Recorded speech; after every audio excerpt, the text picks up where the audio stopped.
회복에 관한 말씀 계속 이어갑니다. 특별히 오늘은 사귐에 관한 회복의 말씀입니다. 한때 하버드 대학 총장을 지냈던 나단 푸시 총장은 젊은이들, 청년들의 마음을 움직이기 위해서는 세 가지 조건이 필요하다 말한 적이 있습니다. 첫 번째 조건은 흔들 수 있는 깃발을 쥐어주어라. 평생 따를 수 있는 신념을 가르치라는 말이겠죠. 두 번째는 함께 부를 수 있는 노래를 또 가르치라. 깃발을 향해 끊임없는 행진을 할 수 있는 진군가, 그것이 필요하다는 뜻이고요. 마지막 세 번째는 그 길에 함께할, 평생을 같이 할 친구를 붙여주어라. 그 길에 동반자가 필요하다는 뜻입니다. 여러분, 이 세 가지 조건은 학생들의 마음만 움직이는 조건이 아니라 우리 인생을 좌우할 수 있는 세 가지 조건이기도 합니다. 여러분들은 흔들 수 있는 깃발을 쥐고 계신지요? 또 여러분들은 함께 부를 노래, 또 함께 그 여정을 동반할 친구가 계신지요? 오늘 함께 읽은 이 시편 말씀에는 이 세 가지 조건이 다 나오고 있습니다. 시편 1절, 오늘 본문 1절에 보면 부제 제목이 다윗의 시, 곧 성전에 올라가는 노래. 이 제목을 통해 우리는 누가 이 시를 지었고 어떤 목적으로 지었는지를 알 수 있습니다. 특별히 성전에 올라가는 노래라는 표현을 알기 위해서는 이 시가 지어진 배경이 필요합니다. 오늘 말씀의 배경은 신명기 16장에 보면 모세가 이스라엘 백성들을 향해 명령한 내용이 나오는데 한번 같이 읽겠습니다. 시작. 너의 가운데의 모든 남자는 1년에 3번 곧 무교절과 칠칠절과 초막절에 내 하나님 여호와께서 택하신 곳에서 여호와를 배웁되 빈손으로 여호와를 배웁지 말고 각 사람이 내 하나님 여호와께서 주신 복을 따라 그 힘대로 드릴지니라. 지난주에 초실절 가나안 땅에 들어가서 처음 익은 열매로 하나님께 감사한 것이 우리가 지키고 있는 맥주 감사절의 기원이다 말씀드렸는데, 그 외에도 이스라엘에는 이제 가나안 땅에서 지켜야 될 3번의 절기가 있습니다. 특별히 안식일도 있겠지만 이 절기만큼은 모든 남자들이 예루살렘에 모여 하나님을 기억하고 만나라. 그리고 이것이 쉽지 않은 일임을 아시기 때문에 빈손으로 나오지 말고 의지를 드리고 받은 복을 기억하고 복 받은 대로 힘써 참석해라, 드리라 말씀합니다. 여러분, 하나님께 예배하는 것, 이것은 우리 죄된 본성상 쉽게 나오는 행위가 아닙니다. 특별히 예배란 하나님께서 먼저 우리를 지으시고 하나님 삼아 주시는 하나님의 십자가 사랑을 기억하고 하나님의 희생을 우리가 기념하는 자리입니다. 하나님도 우리를 살리는 데 희생하셨는데 그 하나님 사랑 기억하는 일에 있어서도 우리의 희생, 우리의 대가가 필요합니다. 우리가 예배를 참여할 때 무더운 날 우리의 태도, 자세가 흐트러지기가 쉽습니다. 예배를 좀 편하게 드리고 싶고 복장도 좀 편하게 하고 싶은 마음이 우리의 마음입니다. 그러나 예배를 편하게 드린다고 해서 그 예배가 바른 예배가 바르게 보장되지는 않습니다. 하나님께 마땅히 드려야 될 예배의 본질, 의미를 다 잃어버릴 수 있습니다. 예배는 편하게 마쳤지만 예배를 통해 얻은 은혜는 하나도 없다. 여러분, 예배는 참여하는 것이지 관람하는 것이 아닙니다. 시간을 내서 드리는 것이지 시간 나면 드리는 것도 아닙니다. 제가 지난 한 주 기도원에서 읽은 책 한 권 주보에 소개해놨는데, 편안함의 습격이라는 제목의 책입니다. 책의 저자는 말합니다. 편안하다는 것이 진짜 행복한 모습인가? 반대로 불편하면 그게 불행한 것인가? 계속 집요하게 저자 마이클 이스턴은 말하고요, 질문합니다. 그리고 몇 가지 사례를 소개하는데, 우리에게 주어진 디지털 문화가 우리 생활을 얼마나 편하게 했는지 모른다. 휴대전화, TV, 컴퓨터. 그러나 그 대가는 우리의 뇌에서 막대한 양의 에너지를 소비하게 만든다. 삶에 우리의 뇌를 혹사시키고 있다. 또 편리하게 먹고 있는 초가공식품, 언제나 어느 때나 간편하게 저렴하게 먹을 수 있지만 항상 신경 안정제도 그러하듯 그 효과가 사라지면 더 편안함을 찾는 것이 우리의 본성이다. 더 많은 약, 더 많은 정크푸드를 먹어야 한다. 편안한 세상을 만든 것은 위대한 일이지만 그 편안함이 기울어질 때에는 우리는 더 이상 도전받는 일도, 그리고 우리의 몸에는 건강과 강인함도 얻을 기회가 없다. 여러분, 제목이 편안함의 습격입니다. 공격입니다. 편안함이 우리를 공격할 수 있습니다. 제가 우리 교육자분들, 우리 교육 부서 예배 드릴 때 아이들에게 바른 예배 습관 가르치셔야 됩니다. 그리고 강조한 것이 예배 시간에 함부로 먹거나 돌아다니지 않도록 하시고, 특별히 우리 어른들 같은 경우는 예배당, 예배실 참여하실 때 예배는 관람이 아니라 예식에 대한 참여이기 때문에 여러분들의 특별한 마음가짐이 필요합니다. 그래서 하나 또 여름에 제안하면 여러분들 커피나 음료 잔을 예배당 본당에 갖고 들어오시면 아무래도 마음이 흐트러집니다. 영화관에 가던 습관들, 카페나 차 마시며 담소했던 마음들로 예배에 참여하기 쉽기 때문입니다.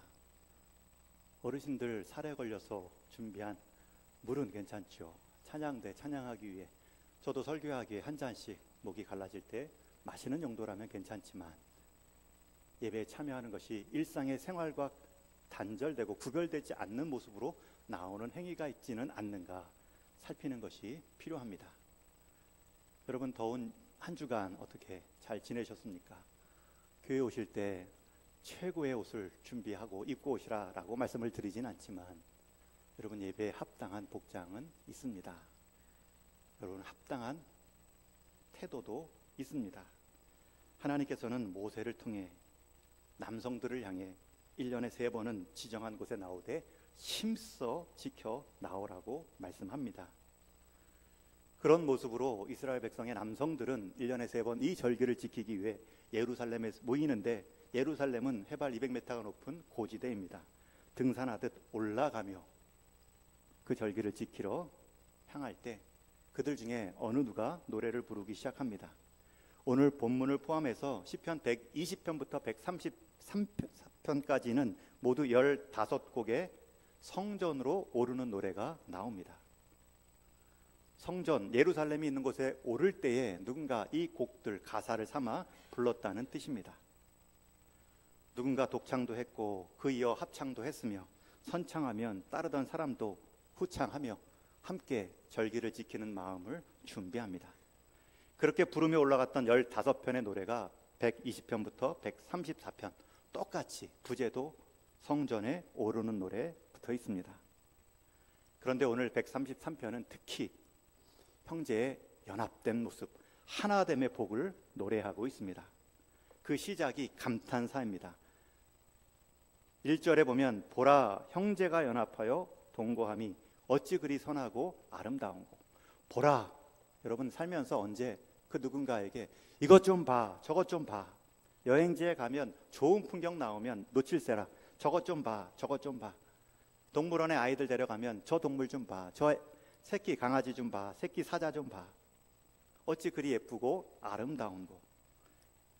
그런데 오늘 이 시편 다윗이 말한 그 감탄의 대상은 자연도 아니고 동물도 아니고 사람이 하나님을 예배하는 그 연합한 사람들의 모습을 향해 말하고 있습니다. 여러분, 다윗 인생에 어떤 공동체를 보았기에 다윗은 그렇게 사람이 연합하여 동거한 모습을 노래하고 있을까요? 성경학자들은 두 본문을 말합니다. 두 장면, 두 공동체를 말하지요. 첫 번째는 사무엘 6장에 나오는 사무엘하 6장의 다윗 인생의 전성기를 지나는 과정에서 만난 공동체, 예배 공동체를 말합니다. 사무엘하 6장의 내용은 나라를 안정시키고 주변 나라의 강국으로 우뚝 선 후에도 영적으로는 하나님의 법궤를 옮기려는, 예루살렘 수도성으로 옮기려는 일을 벌입니다.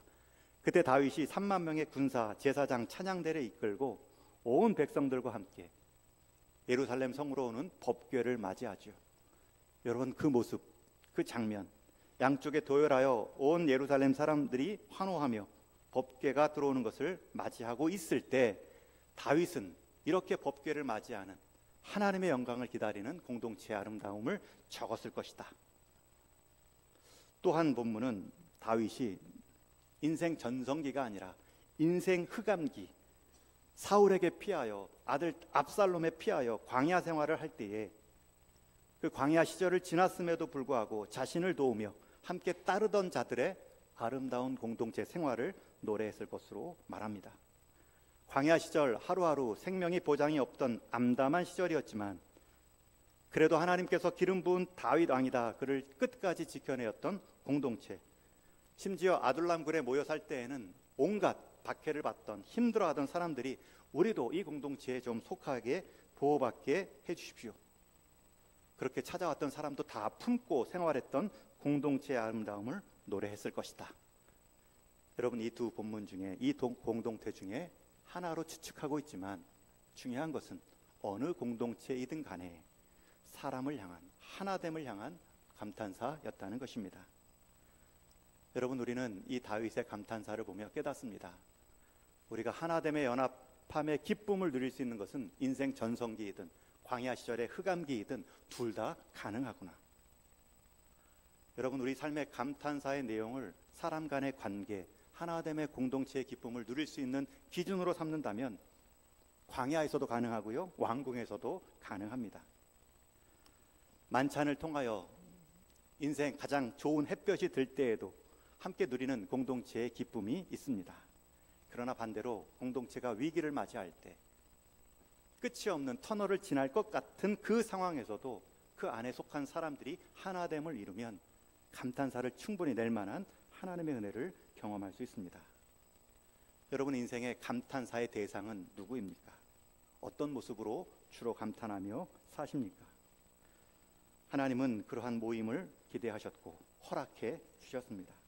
여러분 인생에도 사람 간의 관계에 기쁨을 노래한 적, 탄성이 나온 적이 있을 겁니다. 서로가 눈빛만 봐도, 서로가 함께 있다는 것만 봐도 확인하고 좋아하는 관계. 여러분, 이 하나됨, 사귐의 기쁨은 원래 우리 사람의 표현된 사람의 모습을 나타낸 단어가 아닙니다. 원래 이 사람, 사귐, 이런 표현, 관계의 의미는 사람 간이 아니라 심지어 사람과 하나님과의 관계도 아니라 하나님 안에서의 관계, 그 사귐의 단어입니다. 요한복음 1장 1절에 보면 태초에 말씀이 계시니라. 그 말씀이 하나님과 함께 계셨으니 곧 이 말씀은 하나님이라. 여러분, 이 요한복음 1장 1절은 태초에 하나님이 천지를 창조하시니라, 창세기 1장 1절보다 더 풍성한 표현입니다. 태초에 말씀이 있다가 아니라 계시다라는 것은 말씀이 인격적인 존재라는 것입니다. 곧 그 말씀은 하나님과 함께 계셨다. 여러분, 이 관계성이 나오죠. 하나님과 예수님의 관계성, 그 관계성의 온전한 사귐의 기쁨을 우리 사람에게 나눠주시고 이 자연 만물을 통하여서 영광스러움으로 드러내는 것이 하나님의 천지 창조의 목적입니다.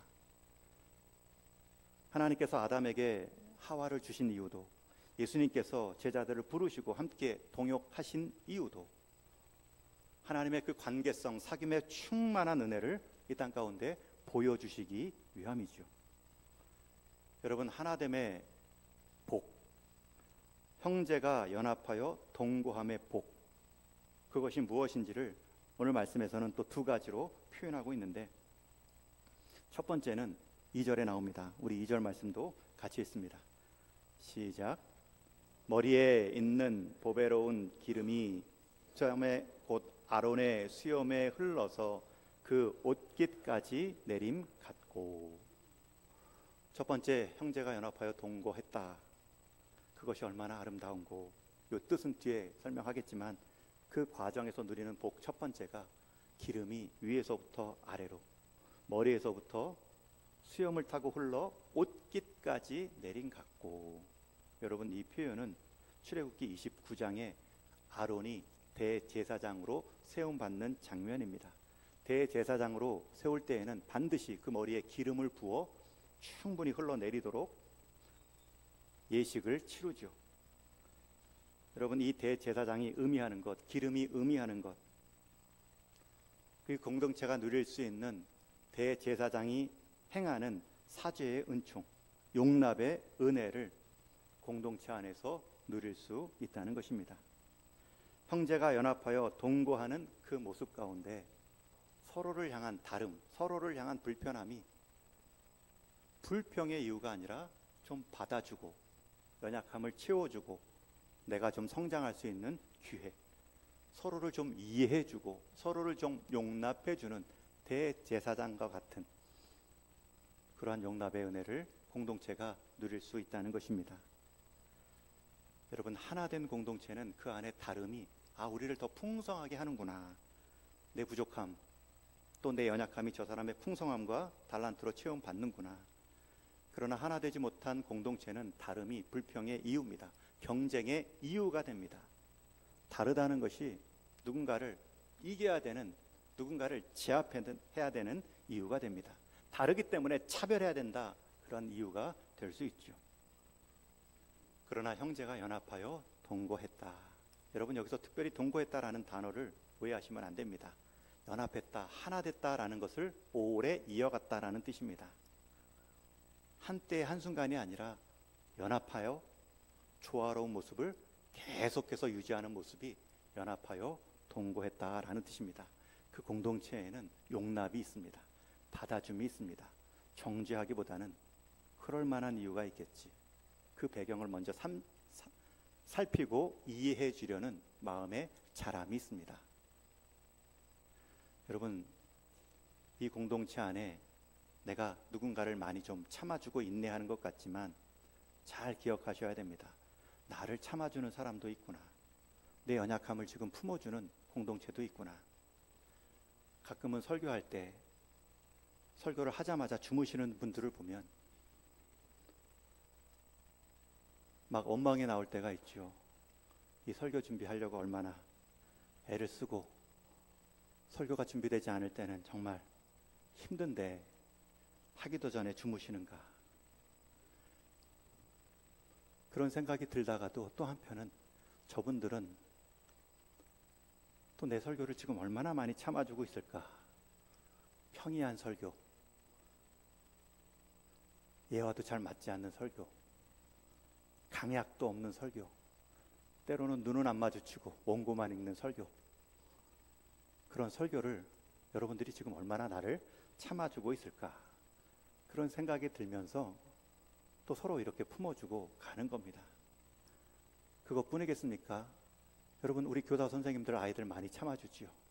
그러나 아이들은 또 교사 선생님이 참아줄 때도 있습니다. 교사 선생님이 정말 성경 말씀을 잘 준비했는지, 공과를 잘 준비했는지, 한 주간 나를 위해 기도했는지, 그것뿐이겠습니까? 우리 찬양대 지휘자님 찬양대 틀리고 할 때 참지요. 그런데 찬양대원들도 우리 찬양대 지휘자분 또 가끔 실수하면 참을 수도 있죠. 우리 장로님들이 성도들을 참지요. 우리 성도님들도 장로님 참을 수 있죠. 여러분, 그렇게 하나된 모습 안에서 서로를 용납하는 것을 배우는 복이 있습니다. 이게 머리에 있는 보배로운 기름, 수염, 곧 아론의 수염에 흘러 그 옷깃까지 내림갖고 서로 받아주는 공동체가 하나님께서 그 하나됨의 공동체를 통해 주시는 첫 번째 복입니다. 두 번째 복이 이어지는 3절에 나오는데 우리 3절도 한번 같이 읽겠습니다. 시작.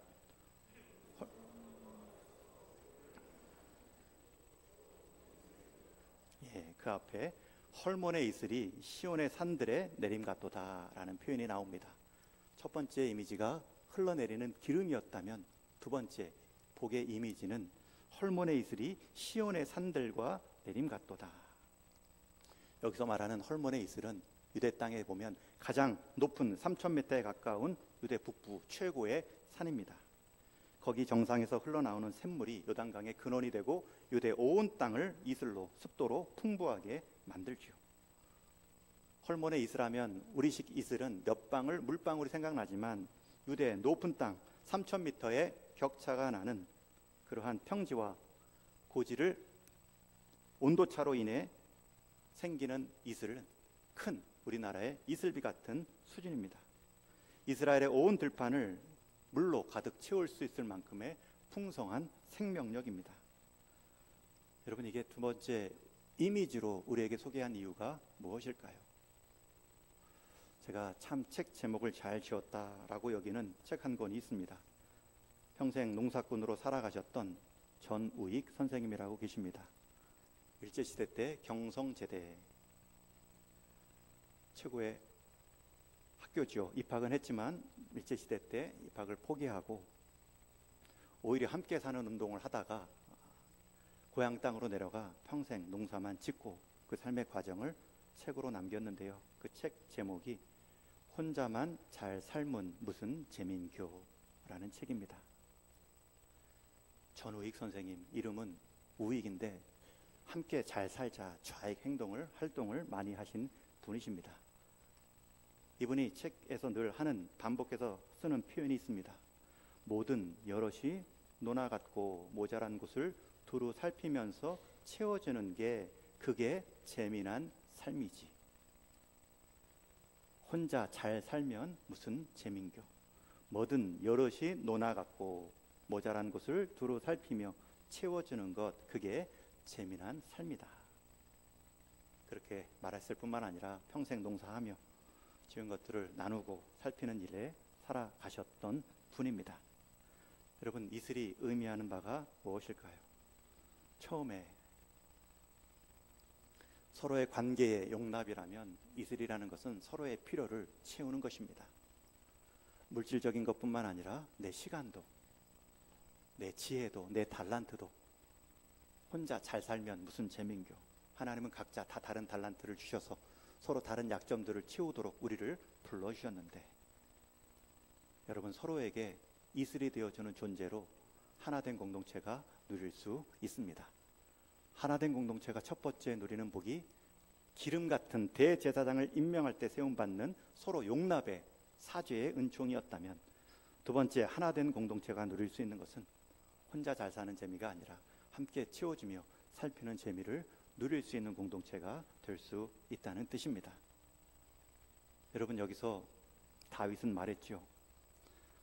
형제가 연합하여 동거함이 어찌 그리 선하고 아름다운고. 특히 여기서 선하고 아름답다라는 히브리어 토브는 하나님께서 천지 창조를 다 하시고 보시기에 심히 좋았더라라고 할 때 좋았더라라는 단어와 같습니다. 여러분, 하나님이 천지 만물을 지으실 때는 다 다르게 지으셨고 다 조화롭게 서로를 채우도록 숲과 같은 존재로 지으셨습니다. 그 모습을 본, 그 하나님의 공동체의 의미를 본 다윗도 하나님이 감탄사로 사용했던 토부, 보기에 심히 좋았다라는 표현으로 공동체를 노래하고 있습니다. 여러분 인생 가운데 그러한 보기 좋은 삶의 경험들이 분명히 있습니다. 저도 처음 선교지 중국에 도착했을 때 함께 중국어 성경을 읽으면서 언어를 잊지 말자 시작했던 그 언어 공부 6가정이 있습니다. 그러다 점차 시간이 가니까 함께 30대 초반에 온 가정들, 어린아이들이 어립니다. 함께 받아주고 함께 예배드릴 때 주일학교 먼저 조직하여 예배드리던 6가정이 있습니다. 인생 사역 여정의 귀한 동반자 가정입니다. 지금은 다 추방되어 각 나라로 흩어져 있지만 함께 공유했던 시절들만 떠오르면 보라, 형제가 연합하여 동거함이 어찌 그리 선하고 아름다운고. 또 국내 교회 사역을 할 때에도, 동익교회를 섬길 때에도 시찰에서, 노회에서 좋은 목사님들, 선한 영향력들을 주고 받습니다.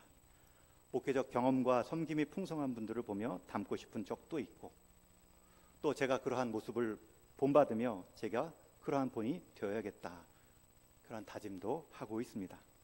더 나아가 제가 꿈꾸는 교회, 목회의 사역도 그러한 감탄사가 나오는 관계를 우리 동익교회 성도님들이 경험케 하는 일입니다.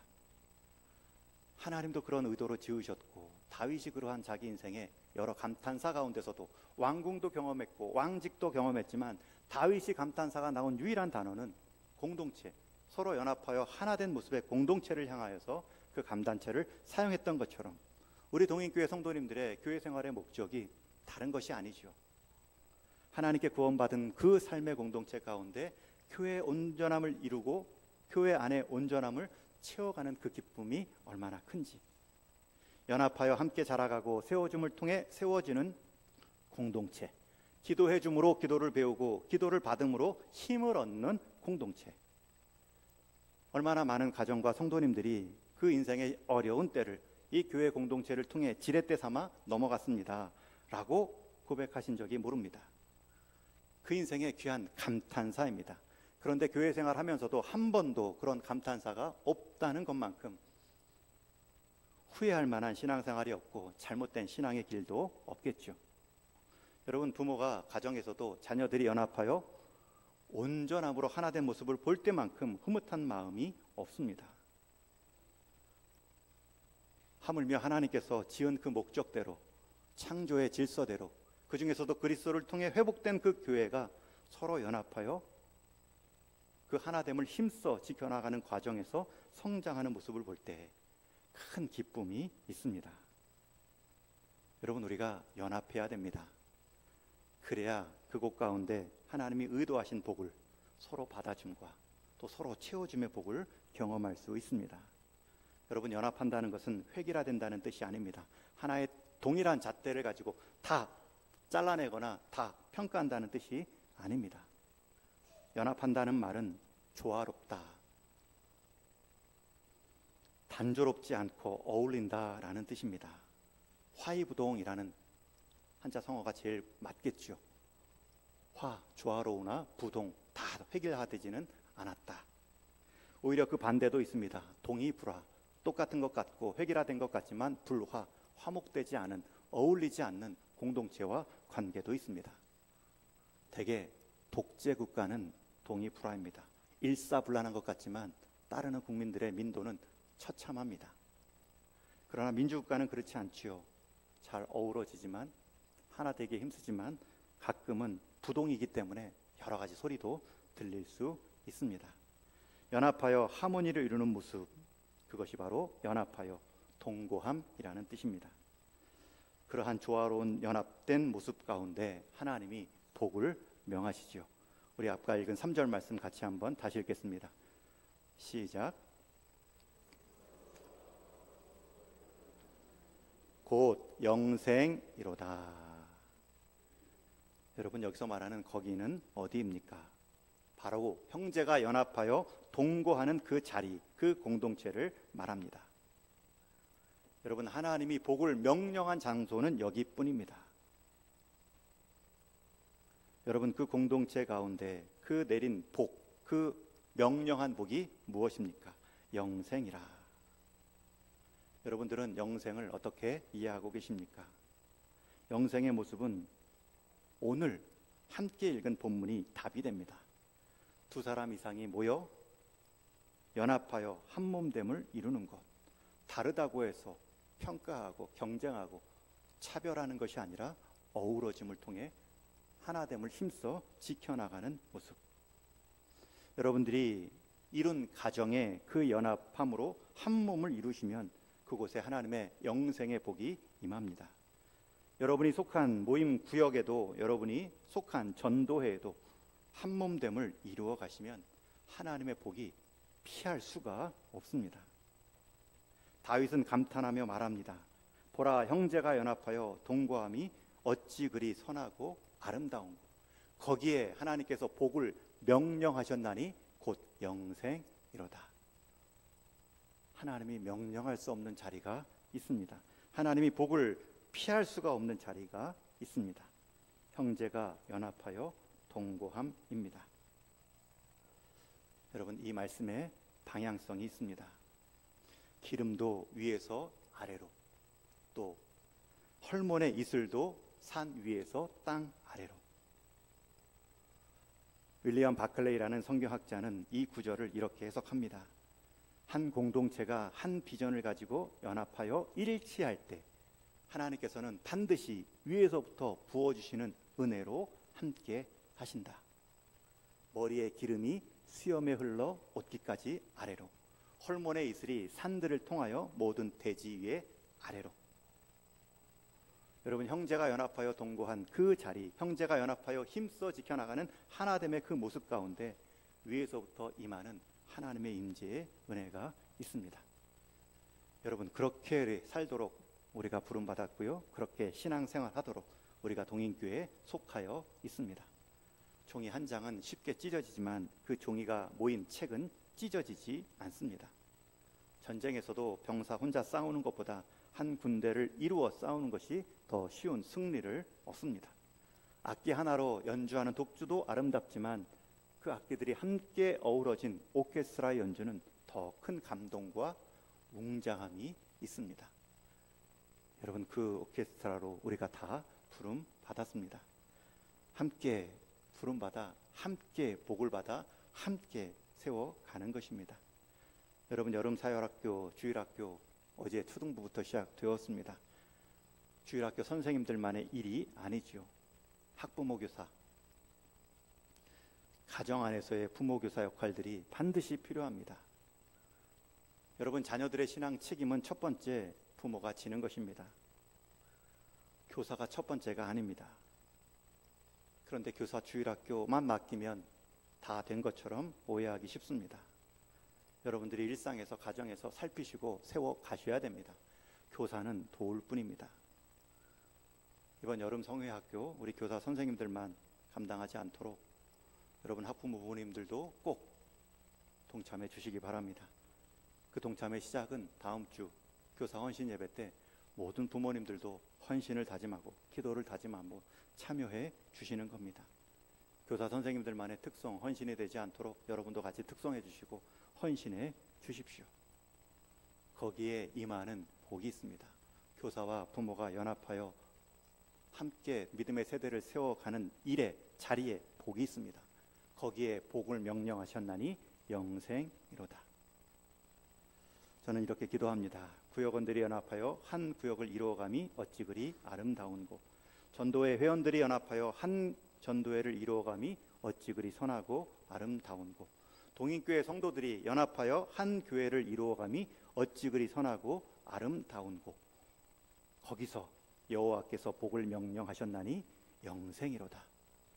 우리가 이 영생의 의미를 하나님 앞에 섰을 때 맛보는 것이 아니라 이 땅에서도 미리 맛볼 수 있는 방법이 바로 사귐입니다. 하나됨의 복입니다. 이 복을 갈망하시고 이 복을 누릴 수 있는 지혜가 저와 여러분에게 있기를 주님의 이름으로 축원합니다.